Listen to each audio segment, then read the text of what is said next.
Well, good morning again. Headed out to the Rover property to finish doing some mowing and spread some gravel around. And I remembered to get fuel this morning. But I did forget why I went to Hirsch.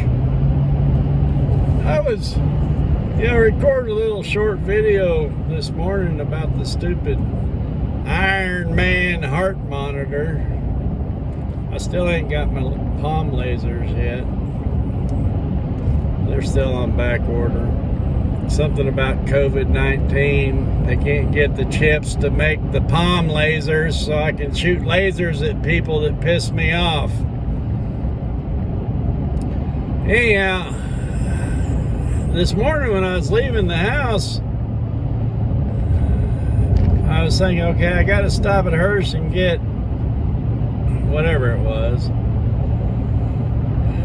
And then I got in the truck, made the video, drive to Hirsch, and I pull into the parking lot and I don't see Fred's truck. Now, we're not talking Fred Little, the neighbor, the crazy neighbor. We're talking about the other Fred. What's his last name? The guys at Hirsch watching the video, they're saying it.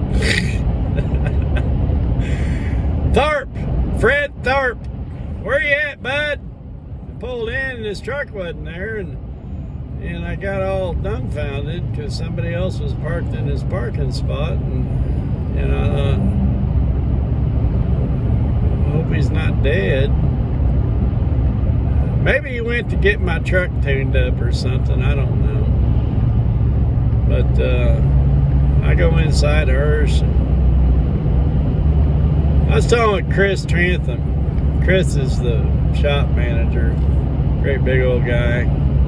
I don't know about you, but whenever he's talking to me, he always gives me that look like,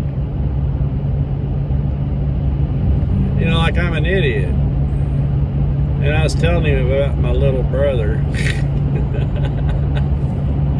They think I'm the idiot. Billy, I love you, brother. I really do. Man, ain't there anybody up there that's got the good sense to talk you out of buying a semi-truck? Oh my gosh. Old Poppy trucked for about 8 years until I started having heart problems. And my brother, he's always been a successful businessman. Started out as a part-time cop or something like that. Like me, started out mowing grass, things like that, and he built up quite a business. And so well that he ended up leaving the police department that he was a part-time police officer at. And it seems like his business merged with another business, and they may have bought out another business. They had a pretty good-sized landscaping business, and he decided to get out of that and got into selling used cars like our grandpa did. And that's my step-grandpa, by the way. Old Papa Bear. He was a good man. He really was. But he called me a few months back, and he says, I'm thinking about buying a semi-truck and a trailer. And I was like, what in the hell is wrong with you? He says, I got to get away from the car lot. I got to have more free time. Oh, Billy, I do love you. I really do, man. You're like my favorite brother. Jimmy, you're pretty good too, but Billy's like my favorite because I can still whoop him. Jimmy is a youth pastor. He's actually probably the smartest of the bunch. But Billy's like, I'm tired of having to answer to other people and not having any free time, so I'm gonna buy a truck and go trucking for a living. And I was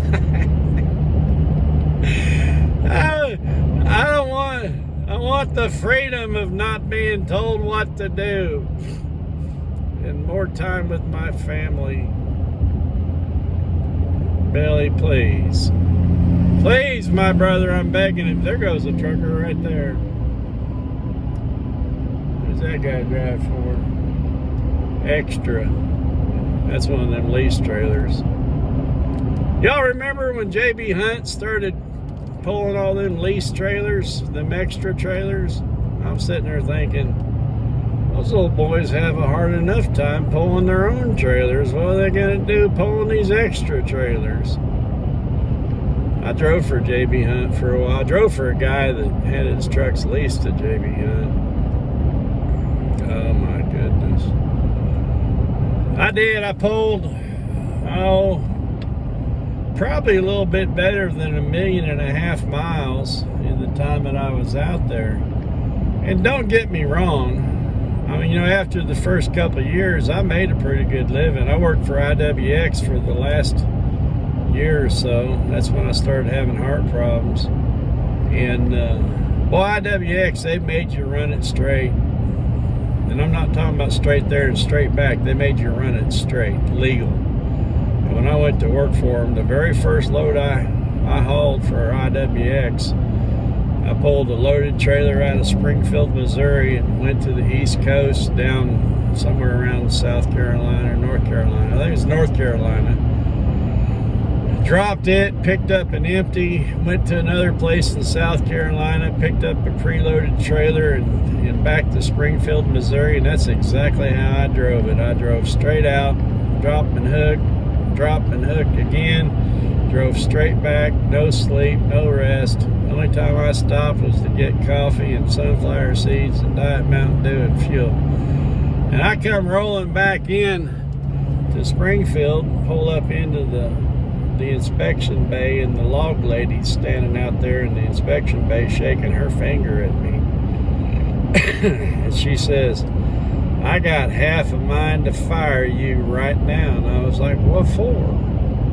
And she said, "You drove that straight out there and straight back." And I said, "Yes, ma'am, I did." I said, "I got back just as fast as I could." I said, "If you'll let me get a nap, I'll be ready to roll again." She says, "You're going home."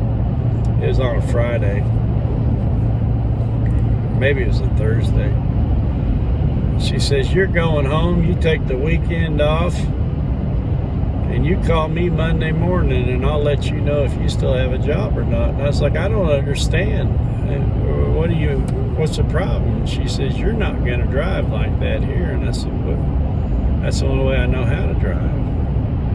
I said, "If you got a different plan, you need to tell me how to do it." And she said, "When you release the brakes, you draw a line.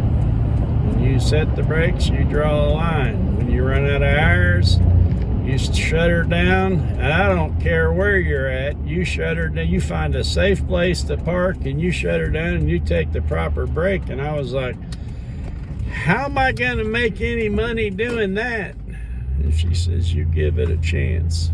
Call me Monday morning and we'll talk." Monday morning, I'd already drove back to Springfield, and I was sitting at her desk when she come walking in, begging her to keep my job. And I ran legal from that day forward. Never pulled an illegal mile again. Made good money, and I had pretty decent home time. But listen, folks, driving a truck, you can make a decent living doing it. Owning a truck, depending on the truck and who you're pulling for, you can probably do pretty well doing that too. But if you think you're gonna buy a truck for independence and having time with your family, you are sadly mistaken, my brother. You are. Man, do something different, please.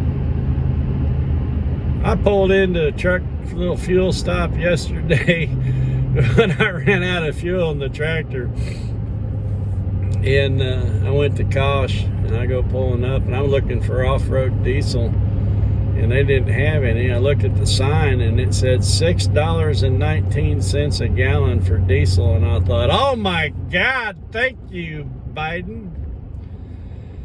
Well, that wasn't the right price. It was $3 and some change, but I just put $15 off-road diesel in a 5-gallon can, This time last year, I was paying $1.76 a gallon, and now it's $2.80 something cents a gallon. When I had my own truck, diesel fuel was about $1.25, $1.50 a gallon, and all of a sudden it doubled, got up around $3 a gallon. And you know what? I was money ahead to park that truck and go back to driving a company truck, let them pay for the fuel, than I was to try to make it out there paying over $3 a gallon for fuel. Oh my goodness. Brother, you've been successful at everything that you've done. And I know in my heart, you buy a truck and a trailer, you'll be successful at that too.